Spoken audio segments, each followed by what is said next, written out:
ये क्षेत्र वो शहर था जहां दृष्टि का परिवार रहता था। उनमें से एक गुंडे ने कांपती हुई आवाज में कहा,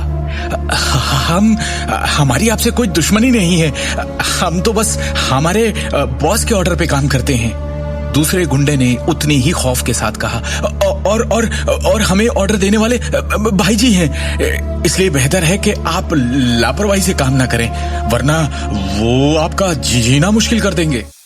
शिवम को पहले जरा हैरानी हुई, फिर उसने एक पल के लिए सोचा, गाजियाबाद का जगनपुरी? हाँ, हम गाजियाबाद जिले के भाई जी जगनपुरी के लिए काम करते हैं। चूंकि आपने भाई जी की उपाधि के बारे में सुना है, इसलिए आपको अपने कदम जरा फूंक फूंक कर रखने चाहिए। जब उन गुंडों में से एक ने देखा कि शिवम ने भाई जी यानी पुरी के नाम के बारे में सुना है, तो उसका स्वर और भी कठोर हो गया। शिवम ने एक व्यंग्य भरी हंसी हंसी। जगनपुरी गाजियाबाद जिले का लोकल डॉन काला बाजार में कई गैर कानूनी व्यवसायों के नियंत्रण में था। न केवल उसके पास धन और प्रभाव दोनों थे, बल्कि दिल्ली शहर में भी उसके अत्याचारों के काफी खौफनाक चर्चे थे। पुरी ने तुम दोनों को यहाँ क्यों भेजा? शिवम ने गरजते हुए पूछा। दोनों गुंडों की घिघियां बंद गई। जाहिर था कि वो शिवम के सवाल का जवाब नहीं देना चाहते। खौफ एक बार फिर उनकी आंखों में हिलोरे मारने लगा और साथ आई एक झन्नाटेदार थप्पड़ की आवाज। मेरे धैर्य को चुनौती मत दो। जब उन्होंने महसूस किया कि नुकीले खंजर सी आंखें उन्हें घूर रही है, तो उनमें से किसी ने भी उसे सीधे उसकी आंखों में देखने की हिम्मत नहीं की।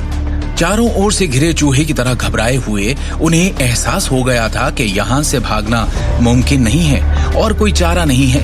ये सोचकर दोनों में से एक गुंडे ने सर झुकाकर कहा, भाई जी ने हमें एक दिन छतरपुर जिले पर निगरानी रखने का आदेश दिया था। हमें ऑर्डर मिला था कि दृष्टि नारंग के परिवार का कोई भी सदस्य घर से बाहर निकले, हम उन्हें बांध कर उठा लें। वो हाथापाई करे तो उन्हें वहीं खत्म कर दें। भाई जी उन्हें उठवाकर उनके साथ क्या करना चाहते हैं, इसका हमें सच में अंदाजा नहीं। मुझे पुरी के पास ले चलो, शिवम ने ठंडे स्वर में कहा। उसे लग रहा था उसे दृष्टि के परिवार को जल्दी ही किसी सुरक्षित जगह ले जाना होगा, क्योंकि छतरपुर में दुश्मनों की नजर अब उन पर थी। भले ही इन गुंडों ने तक्षक विद्या सीख रखी है, पर शिवम के सामने ये नौसिखिए थे। इस बात से शिवम को एहसास हुआ कि प्राचीन मार्शल आर्ट की दुनिया के लोगों को अभी तक उसके ठिकाने का पता नहीं चल पाया है। शिवम ने फैसला कर लिया कि वो जगनपुरी से मिलेगा और इन सब के पीछे जो भी है वो उसे ढूंढ कर रहेगा। शिवम की शक्तिशाली मार्शल पावर को प्रत्यक्ष रूप से देखने के बाद दोनों गुंडों ने विरोध करने की हिम्मत नहीं की और आज्ञाकारी ढंग से शिवम को साथ लेकर वहां से चल दिए। 20 मिनट बाद गुंडों के नेतृत्व के बाद शिवम स्काई टावर की तीसरी मंजिल तक जाने के लिए आगे बढ़ा। कुछ देर बाद शिवम ने खुद को एक निजी बड़े कमरे में पाया। उज्जवल रोशनी वाले कमरे के बीच में एक सम्मेलन की मेज थी, जिसके चारों ओर 10 से अधिक लोग थे। वो सभी बेहद क्रूर लग रहे थे, क्योंकि उनकी उजागर त्वचा टैटू से भरी थी, जिसने उनकी डरावनी उपस्थिति में और योगदान दिया। सम्मेलन की मेज के दूसरे छोर पर एक दुबले पतले अधेड़ उम्र के व्यक्ति के साथ एक भयावह उपस्थिति बैठी थी। एक फूलदार कमीज पहने वो लगातार अपने हाथ में रुद्राक्ष की डोरी डालकर खेल रहा था। मैं निश्चित रूप से आपकी हिम्मत से प्रभावित हूँ, मेरे आदमियों को पीटने और फिर भी मेरे पास आने की हिम्मत करने के लिए। आप जगनपुरी हैं, है ना?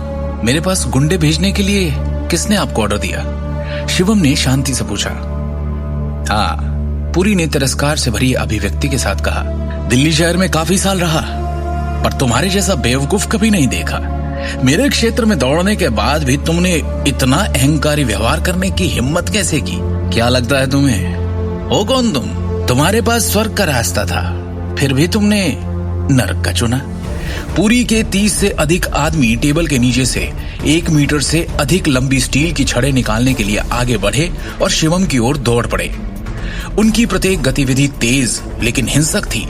जैसे ही उन्होंने अपनी स्टील की छड़ें शिवम की खोपड़ी की ओर घुमाई, ऐसा लगा जैसे शिवम की मौत आज निश्चित है। क्या होगा शिवम का? क्या वो स्काई टावर से जिंदा निकल पाएगा? आगे की कहानी जानने के लिए देखिए अगला एपिसोड सिर्फ पॉकेट एफएम के यूट्यूब चैनल पर और शिवम द हिडन वॉरियर के सारे एपिसोड्स को सुनने के लिए डिस्क्रिप्शन में दी लिंक से डाउनलोड करें पॉकेट एफएम ऐप।